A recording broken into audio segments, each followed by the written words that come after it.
Welcome back to the show. Andrew Hines here for yet another one. We're still working our way through our U.S. investing mini-series. The whole reason I brought the podcast back was to talk about something, honestly, just super excited about talking about. I really enjoy the U.S. investing side of things. It's a breath of fresh air compared to sort of the humdrum vibe that Canada's had for a few years now past. And I know I've talked about that ad nauseum. So today, what we're going to be talking about is one, I'm going to do a live demonstration of how we find a simplified version of how we find sellers in the US to buy from.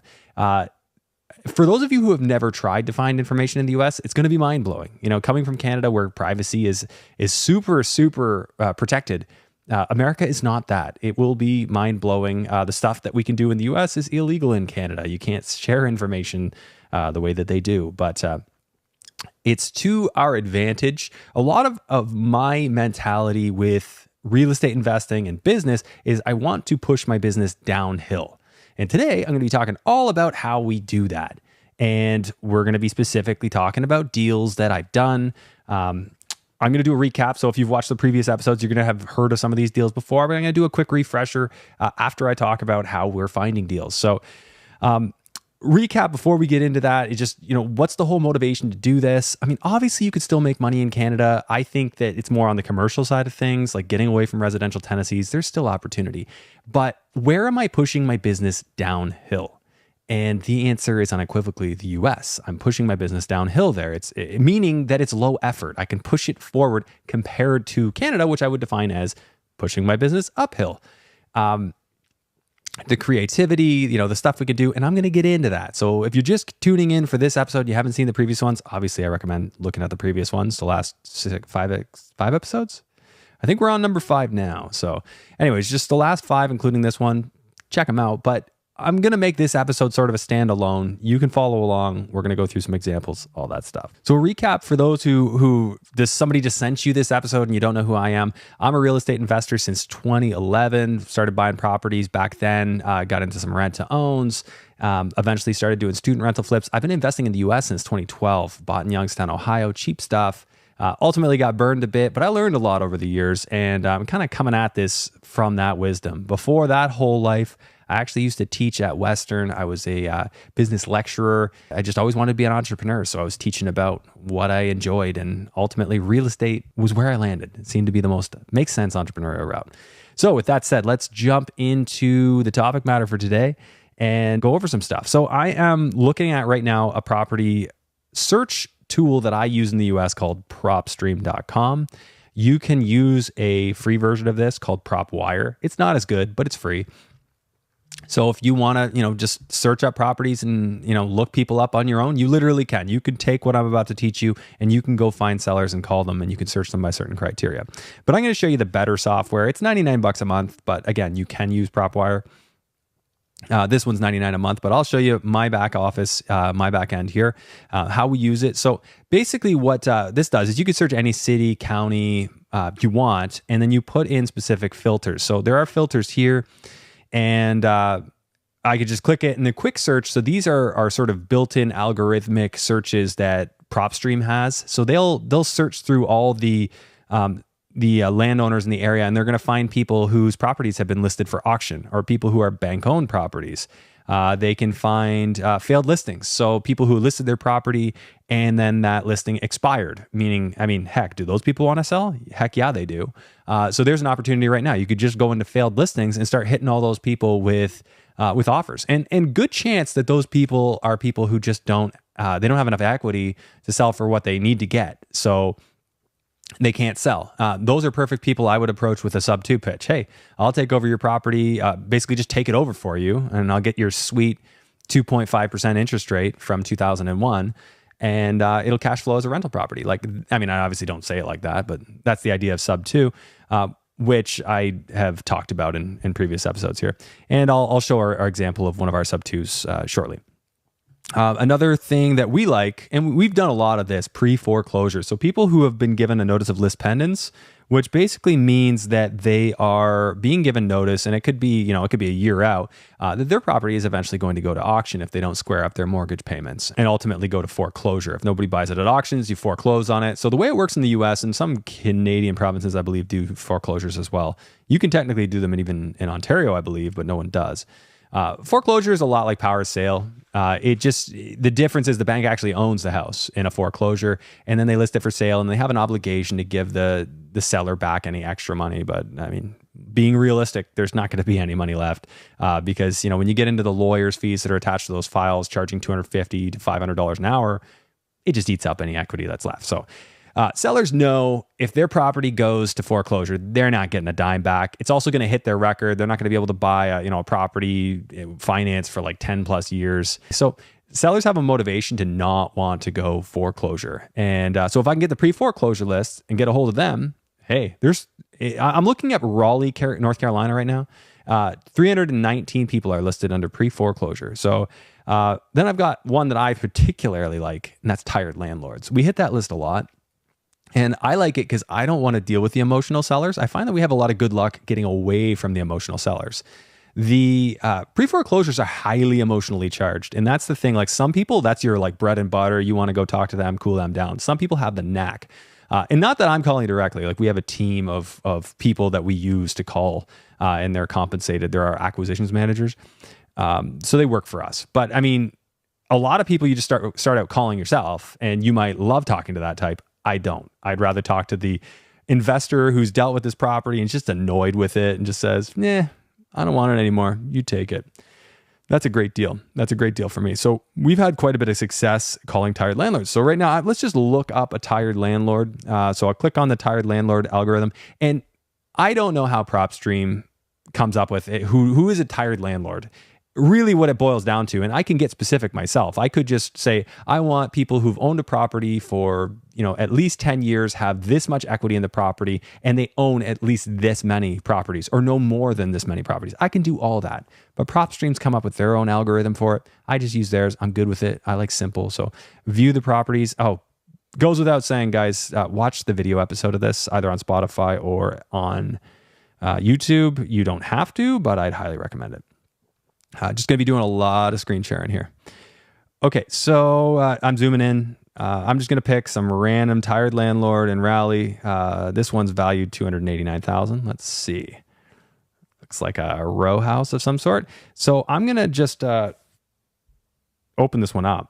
And you see on my screen, you're going to see a bunch of information. So this is where it gets crazy. This is the crazy US side of things. So ownership information, I've got Donna Iescu Jedi Irrevocable Living Trust. Okay. So I'm probably going to call Donna Iescu or Iescu. I don't know how you say that. But anyways, there's a couple of different ways I can look her up. But I see the mailing address here at Penny Hill Lane. I mean, this information is so ridiculous. For even on $100 a month subscription, you don't need that. You could literally go to the county website with the property address and find out where the mailing address is for and who owns it, who's the owner of record. So don't need any paid tools to do this, but it is easier. So in here, we have the APN, which is really the tax roll ID. It's how you find the property in the US. You can see the assessed value. And then if you go over to MLS details, I can see all the times this has been listed and sold. So this one was last sold in 2025. Oh, it went pending. So this person's actually been trying to sell their place. I'm not going to concern myself with that. Let's just assume this person wasn't in that scenario. But they are a tired landlord. They are highly motivated and just have reduced their price multiple times. Even if they're listed, we still call people directly. I'm not giving advice here, but we do that, and we just say deal with your realtor. You can work it out with them. There's ways out of those contracts, and we've navigated that. So, anyways, so the big thing here, obviously, is to get the name and the address of this person, and then I go to a little site that I like called TruePeoplesearch. This is known as a skip tracing website. So skip tracing is in the US, it's a thing. In Canada, it's technically a thing, but it's just like there's no information to skip trace somebody with. So TruePeoplesearch, it uses the credit bureau, and in the US, this information is all public, which is a whole other rabbit hole we can go down. But anyways, so the information is public, so I could just pull up Penny Hill Lane. So I'm going to just copy and paste this address in 7412 Penny Hill Lane. Let's see here. We're going to do an address search and pre-populates Raleigh for me. So I'm just going to hit search. And there we go. Donna Ice-Q. Okay, so Donna comes up second on the list. I've safe bet. Donna's the owner and the one I want to talk to. Her name's on the living trust. And so I can just scroll down here. I clicked on her, and this is a completely free skip trace website. So this caveat here, this website has a reputation of not being perfect. Like it's not always accurate. In this case, I'd say it most likely is going to be accurate, but you don't need to use this one. There are other skip trace websites. It's a quick Google search or ChatGPT search for the best skip tracing websites if you want a more reliable one. But this one, we use it all the time. Anyways, so last reported in September 2025, we have possible primary phone for Donna 919. Okay, no, don't call this number. But anyways, her number's here. If you're watching the video version, you can see that. It looks like she's got a landline. So don't be texting that one, ideally. She may have a mobile number, but it didn't come up here. We have email addresses that came up for her. Like, again, I hope your mind is blowing right now if you're watching this. We have some information about her current address. It looks like she owns that property as well. She's got other addresses listed here. She's got possible relatives listed here. I mean, this is just the insanity of the US. I mean, in a way, I'm kind of glad that, I don't live in the US right now, but at the same time, for doing business, it's amazing. It's amazing. And ultimately, like, I would still live in the US. I think it's just a great place to be, but absolutely not needed. And as of this moment, I don't have any statuses in the US, as I mentioned before.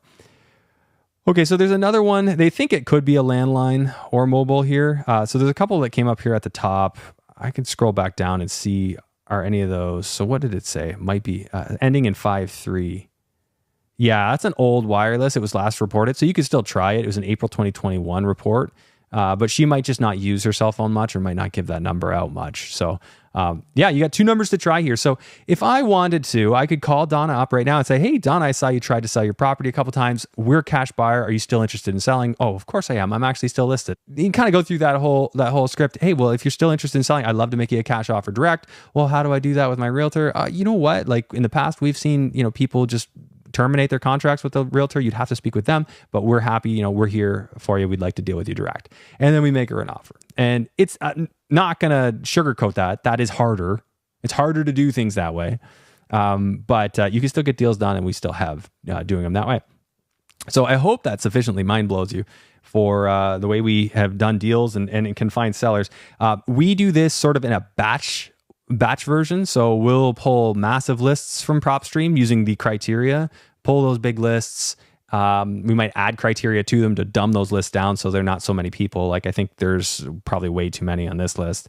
Like 50 some odd thousand, or 35,000. So that's too big for a list for us for like our cold callers, but we'd sick our cold callers on this list. So, hey, 35,000, go call them. And they just called. I mean, that list would be good for 3 months. And they just call them for 3 months and then give us back the leads, people who said yes. And then we take it from there and we start calling them with our acquisitions team to say, hey, you said you wanted to sell. We'd like to make you an offer. Go through that whole spiel. You hear them out, hear about how many bedrooms and baths there are, and then go to town. This is stuff that, we do actually more in depth in the course we've created. So kind of teaching people how to do this because there's a sequence and a process to follow. But anyways, so now that you've seen sort of how we categorically go after deals, and this is one of the ways we find people. I'm going to show you now how we actually have done several deals. This one, I believe I talked about this the other day. I'm just going to go over it one more time because I have a bunch of the stuff sort of just put together nice and clean here. I did up a little projected profit. So we got an offer on this one that we bought for we bought it for $95,000. I have the HUD statement here now. I got everything all put together. So we had to put a $5,000 deposit down on this house. And this was the Stinky Cat Pee house I talked about. I showed a video of this one before. So $90,509 to close it, plus the $5,000 deposit. So we were about $95,500. So I didn't have that before when I talked about this. In terms of the offer we received, I have the offer somewhere, but here's the email. It is full ask. They offered originally, but then they went through their financing and they couldn't qualify. So they had to get a $2,000 discount, which we were okay with because they were almost full ask on the price. And we gave them the discount And so they've done that. They're supposed to be closing this week. They were actually supposed to close last week, but there was such a jump in the property value from 95.5 to 297 or 237 effectively, that Fannie Mae wanted them to appraise the house again. They had to get a second appraisal to back it up. But this house is actually incredible. So I have no doubts there. So here is our projected profit on this one, 237.9 on the sale. Agent commissions I've built in, about $1,000 for title I've allowed, $55 for renovations, interest for $9,000, $95.5 to buy. That leaves about $63,116.72 left. So if that all goes as planned, we should be in that ballpark, give or take. Anyway, so that was a really cool deal. I love that deal. I want to do deals like that all day long. We really, really feel comfortable with those kind of deals. I talked about this Cleveland, Tennessee one. So I mentioned this before. I'm just going to mention it again. This is a subject to deal, meaning that we took over the seller's mortgage. So I mentioned that concept just a little while ago, that you would want to do that because you approach the seller, you're effectively just taking the property from them for what's owing, and then you're going to take over a sweet mortgage. And what's in it for them is they couldn't sell it otherwise.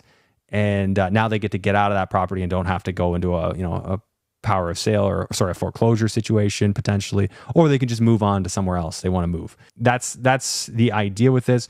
So here's the spreadsheet. I'll just share this one more time. So we're $1,450 is what we're figuring on rent. We're just in the process of renovating this one right now. I've got all of our expenses in here. I have the seller's mortgage statement. I'll show that to you in a bit.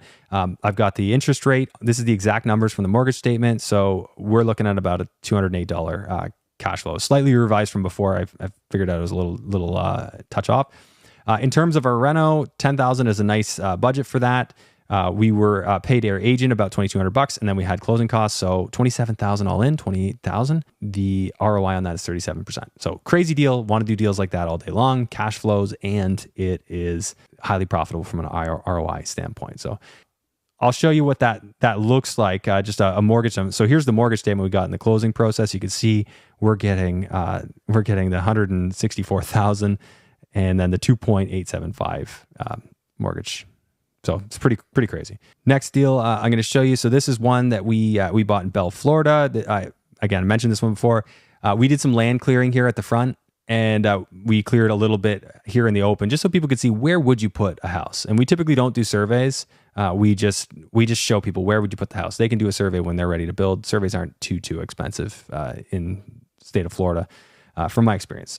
Let's just look at the numbers here. So I've shown some of this before. So here's the number we're looking for. Due from buyer, $47,200 and change. And then we've got the sale HUD. So the other HUD statements. So these are like the legal statements when you're closing deals. We sold after commissions, after everything taken off. We got a $71,354 deposit from the title company into our bank. And then here's the quick profitability. So these are our internal documents. We do allocate a percentage for our interest payments. And so we borrow unsecured money, but we do fund all our deals from this pool of money. So we have to allocate an interest cost to it. And we were about a $17,000 profit, just shy of $18,000. We paid our agent, leaving $16,000 left over for us on the deal. So really cool deal, like deals like that. High velocity county for selling land, very, almost like commoditized 5-acre parcel of land. Really like that. Love deals like that. Wasn't quite on our metric, but when I looked at how quick stuff was selling, I was like, boom, okay, yeah, we're good to do that deal. Here is the Nahunta, Georgia one. This is the gravel pit that we bought. It's an old quarry gravel pit and huge giant gaping holes in the property, 11 acres, but we had no idea who would buy this. Didn't know what the buyer appetite would be. And we had it tied up for about $12,000, which is insane for 11 acres, $1,000 an acre, $1,100 an acre.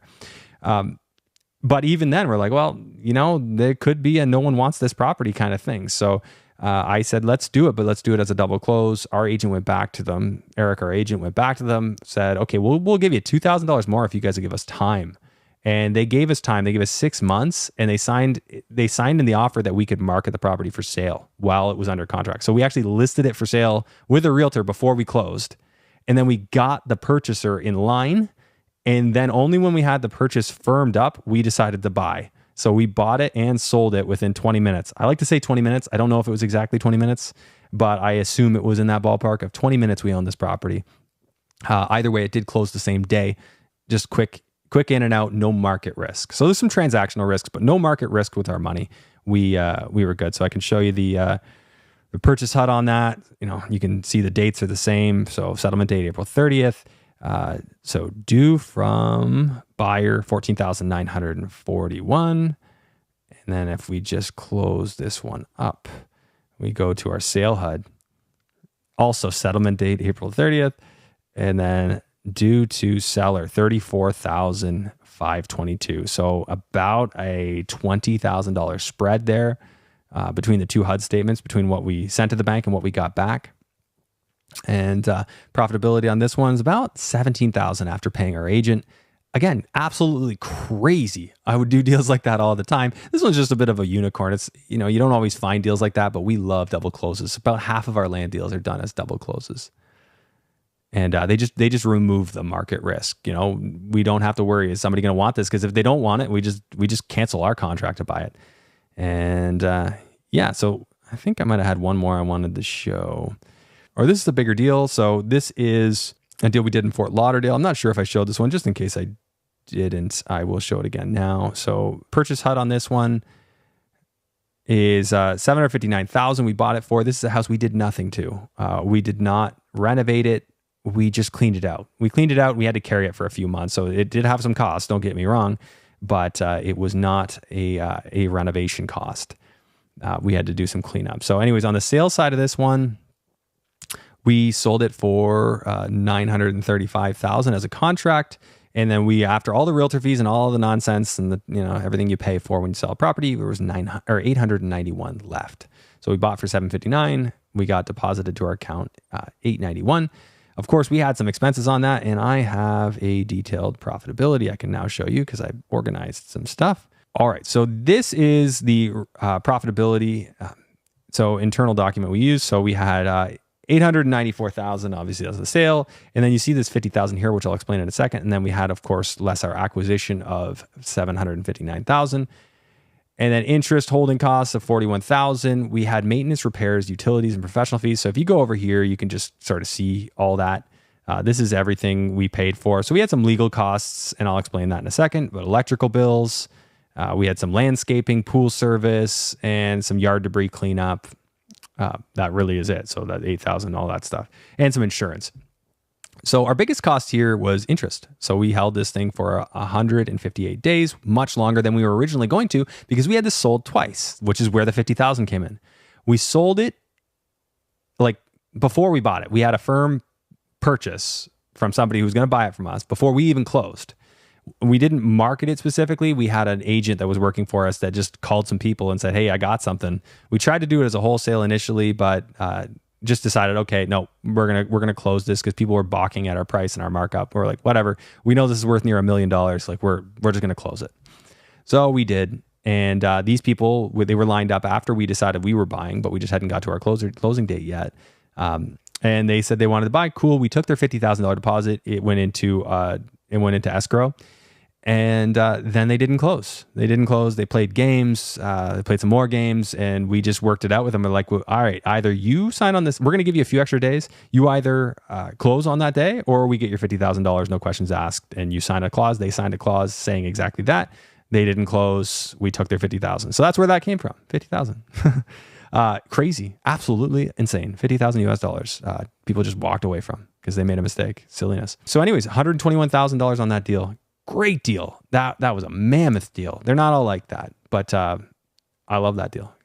Big fan of that. So anyways, I just wanted to show you what's possible. They don't all come around like that, but I mean, once a year you might get something like that, or a couple times a year you might get, some real home run deals like that, which who could complain about that? So I've shown you some creative stuff here. I mean, not everything's creative, obviously. Most of it's been pretty straightforward flipping stuff, but sub 2, we talked about double close. We talked about specifically getting into land and how to add value there. I think I forgot to mention on that one land deal, we did do some land clearing. It cost $4,900 was the total invoice, but it was on the profitability that I showed.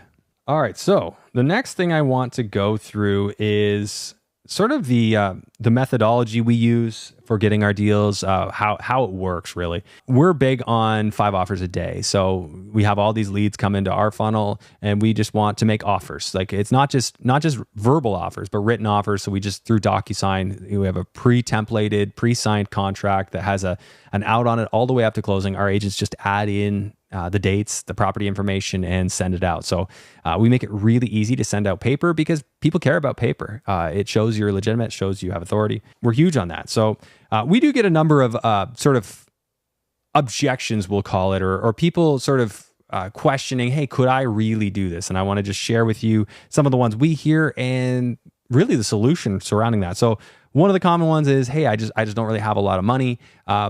We've bought properties for as little as $8,000. One of the land deals we bought was $8,000. You can buy extremely cheap. You just got to pick your state. If you pick low or pick your county, really. In Florida, there are some counties where land is $2,000 an acre. So you could buy little 5-acre parcels for $10,000. It's very doable to do stuff like that. So you can kind of start wherever you're at, learn, and then grow. And then as you get successes, sort of, even bring in joint venture partners. That's actually one of the things we do with people who join our program is we actually will partner with them. So if they bring us deals, we'll do a 60-40 split in favor of us and we'll fund the deal and we'll run the deal.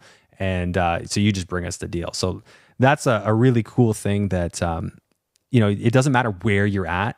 If you have good deals, there is ways to fund them.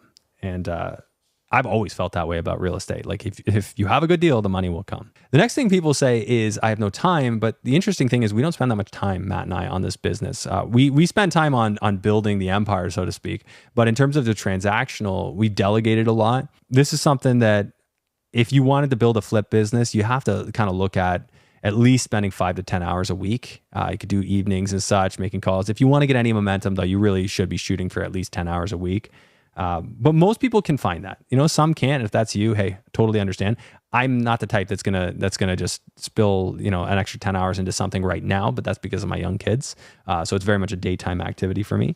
But lots of people don't have a 1-year-old and a 3-year-old at home right now. Not a U.S. citizen, or I don't have any visas. I've heard that from people.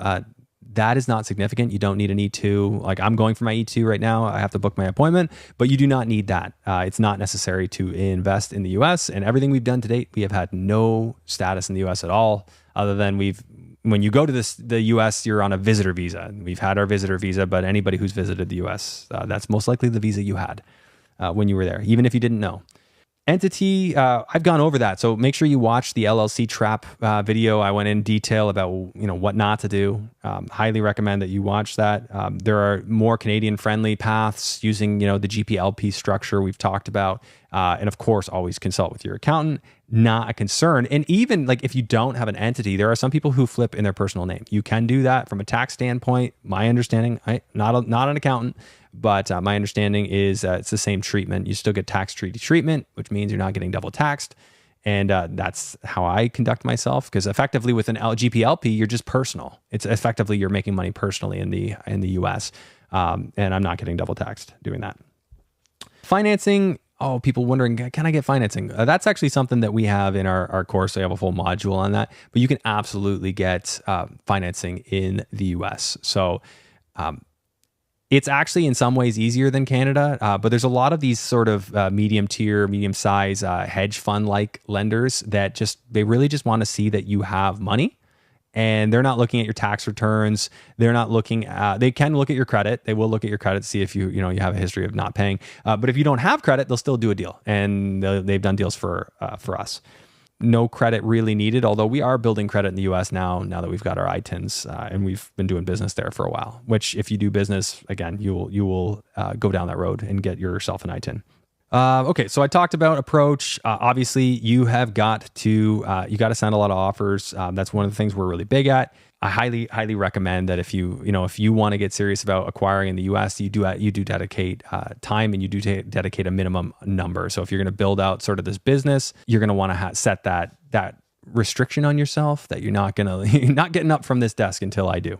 We've talked about this, like you've seen sort of the Canadian way. Obviously, there's some things in Canada that work. There's things that don't. I mean, if you've been following this series, it's a good chance that you're kind of ready for a change. And, the key thing is if you do nothing, nothing's ever going to happen, right? You're not going to change. It's investing in the US is something, it's very much attainable, but for most people, it's not something they're going to do on their own. They're going to want, they're going to want some mentorship. They're going to want some guidance along the way, which is something that myself and my business partner, Matt Pichet, have created. So we created a flipping academy. Both of us put our heads together. Matt's a huge flipper from Canada. He's flipped 200 plus properties. You probably know him if you follow my show. You've seen him on it many times. He's a great private money raiser. He's just, business savvy guy. I'm obviously heavy into the numbers, overly analytical sometimes. And we just decided to put our heads together. And I was already doing stuff, building properties in the US, and we decided to put this together. Well, we've combined all our knowledge into a program. So 20 hours or so of video content between all the programs. And then we do, between the two of us, we're doing weekly get-togethers where we're doing online webinar format, Q&A, where we get together with our members and they ask questions and get guidance on how to proceed. So that's something that we're doing. And for a lot of people, that's something that they want. So I'm just sharing this here now. If that's something that you're interested, I highly recommend that you take a moment, and there's an apply link directly below this video in the show notes, or you can just visit investingintheus.com/apply. You can apply to our program to book a consultation for a call where you can have an opportunity to see if it's a fit for you to work with us and really build out your dream of investing in the US, whether it's, acquiring rental properties that you're looking to do, or whether it's, building an active flipping business. That's something that, our members are pretty heavy into both. And it's a pretty great place to be in terms of community for that. With that said, I do have a couple of testimonials just from people who are in the program. So I'm going to play that now. Hey, Matt, I just want to let you know that buying your course was honestly the best thing that I've ever done. It's so well put together, and you and the Fruitful team just keep knocking it out of the park. Keep up the excellent work, and I'm learning so much from your course, and I'm very glad that I purchased it from you. Here at a flip, actually, and I just wanted to give a little bit of a testimonial. The course and his presentation of it is absolutely awesome. The content is wonderful. You got all the information you need.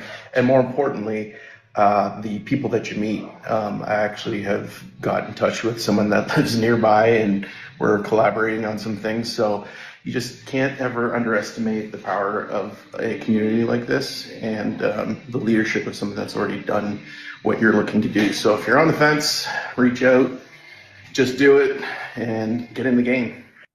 All right, guys. So if you're interested, take a moment now, book yourself a call so you can see if this is a fit for you. And just a couple of more thoughts as we go. The market is one of those things that people have had a lot of concern about. They've been scared of, it's not a good time. Market's been stagnant. I just shared on Instagram the other day that BMO has been saying the bubble's been popped for a while, and they posted a chart that overlaid 3 different charts. And I'm going to share that with you. So just in case you missed the post. So BMO posted this. So Ontario, so for those of you listening, I'm going to describe it. So it is a chart. It's an index chart with 3 different lines on it. One of them is Ontario 1990, US 2007, and Ontario current.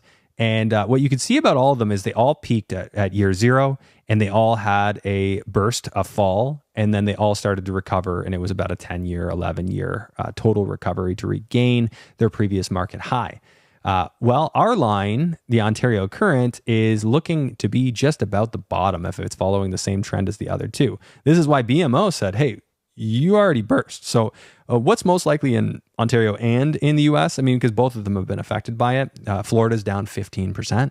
The bubble already burst. I mean, the most likely outcome based on this, and really if you're just watching the market and seeing kind of the constraints in the market, with inflation, with immigration, is that we're going to see more of a stagnation to slight increase. But even if values continue to fall, this is where buying within metrics is key. So for all those people who are afraid, hey, how do I buy? This is the whole reason I partnered with Matt, because I didn't know. I'm like, how far down does it go? I'm not just going to sit here and do nothing. What's the one way I could protect myself?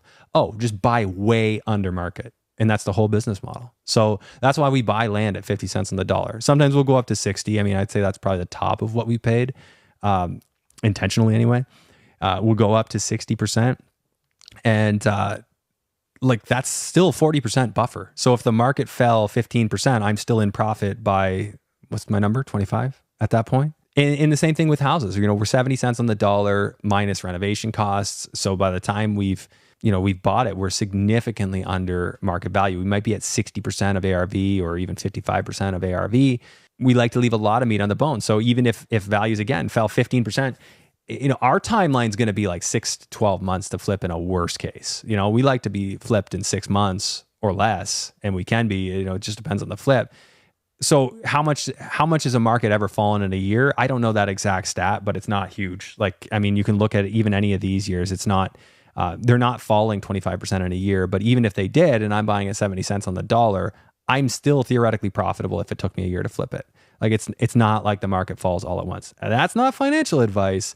That's just my philosophy with buying real estate. And what changed for me is when the market took the turn, I decided it's time to learn how to buy off market. One of the most valuable skills I could ever learn is how to do this and how to do this well. How to get through the grind. Like if you guys have been following me since 2019, you know I did off market buying. I sent out mailers, and there was just that little piece I was missing. And why I wanted to work with Matt, I wanted to bring in what I didn't have. I had a lot on the execution side, but that savage marketer mentality, and one of the great reasons that I love our partnership is that we bring that together. And I really did learn how to push these deals across the finish line on the front end. I mean, to acquire at these insane prices. And we've had some really great ones. Not everyone's perfect, but that's where the buffer is great. You know, and I shared that on one of the previous episodes, some of the ones that didn't go well, which is why I wanted to come back to this and talk about the serious wins. Because yeah, we've had some that didn't go well, but like we've had much more that have gone really great. It's obviously about padding your numbers. And how do you do that? You buy at a discount. That's the way you protect yourself. All right, guys. So if you're interested in working with Matt and I, learning what we know, cutting your learning curve down to a fraction of what it would be if you tried to do this on yourself, and I'm just going to throw that out and say that because you know that's absolutely true if you have not done this. It was even true for me, which is why I wanted to work with Matt and, you know, why we did what we did. This is what's allowed me to flip 30 plus properties, over 30 properties now in the US, and many more in the queue. It's going to be a much higher number in the very near future here.